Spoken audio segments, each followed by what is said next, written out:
Salut à tous, bienvenue sur cette vidéo dans laquelle je vais vous expliquer comment fonctionne la fonction lissage sur Fusion 360. Pour ça, on va faire un cas très simple, je pense que la vidéo sera courte, afin que vous compreniez bien les différentes options qu'on peut utiliser lorsqu'on la met en place. Après avoir mis Fusion à jour, ce que tout le monde fait presque tous les jours,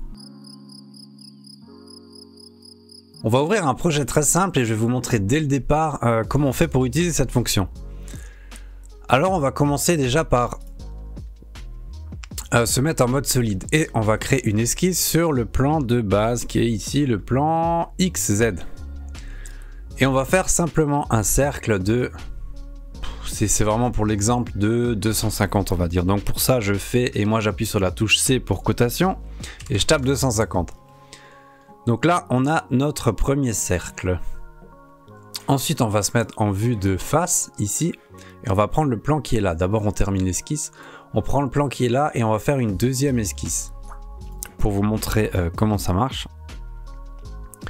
Donc on peut aussi taper à la main pendant qu'on dessine, donc là 200 et 200.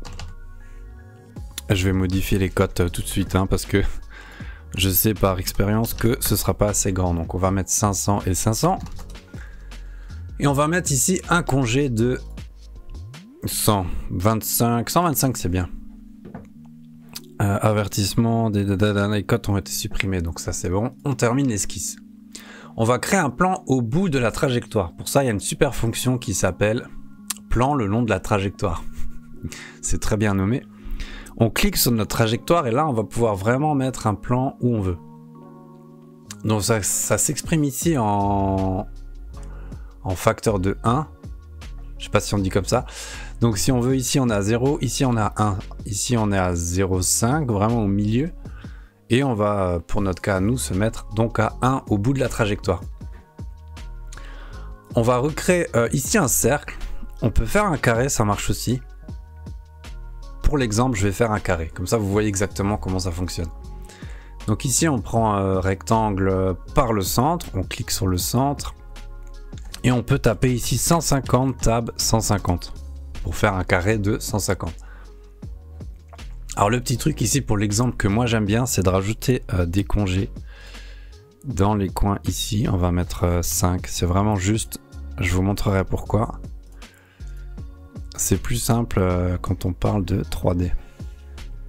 Puisqu'on a ici en fait une partie ronde, ici ça va être un petit peu plus propre. Et la fonction qu'on veut utiliser, on y arrive enfin, c'est la fonction lissage. Donc on voit bien l'exemple sur le petit dessin, c'est la même chose. Donc on choisit ici nos premiers contours. Je vais mettre la fenêtre ici pour qu'on la voit bien. Nos premiers contours c'est ceux-là par exemple. On fait plus ici et on vient prendre celui-ci. Donc en temps normal un lissage se fait d'une esquisse à une autre. Là j'ai fait exprès de mettre un rail en plus pour vous montrer la deuxième fonction qui est là et aller un petit peu plus vite. Au niveau du guidage, quand on parle de rail, c'est en fait quand l'esquisse touche le coin de notre esquisse ici. Là, en l'occurrence, on est au centre, donc on va plutôt prendre trait d'axe. Et on va cliquer ici sur notre trait d'axe. Alors, ce qu'on obtient, là, j'ai sélection en chaîne, c'est pour ça que ça a sélectionné toutes les parties.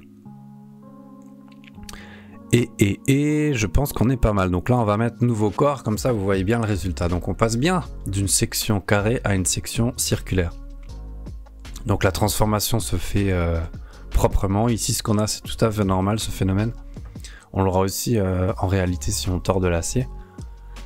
Le truc c'est que quand on travaille par exemple dans la ventilation, on va dire au pif, et on a besoin d'une section ici. Donc la plupart d'entre vous ont sûrement connu la fonction coque. On va cliquer ici, on va mettre 2 mm l'épaisseur de l'acier et on obtient bien une coque. Le problème c'est que pour moi c'est pas très précis et puis là c'est fermé de l'autre côté. Donc ce que je vous propose c'est de tout effacer et de tout recommencer. Pourquoi? Pour le faire avec une fonction surfacique. Donc c'est tout simple, c'est ici et c'est le même nom, ça s'appelle lissage. On sélectionne les contours de la même manière avec sélection en chaîne. On le coche ici et on appuie juste là, ça va sélectionner automatiquement la chaîne.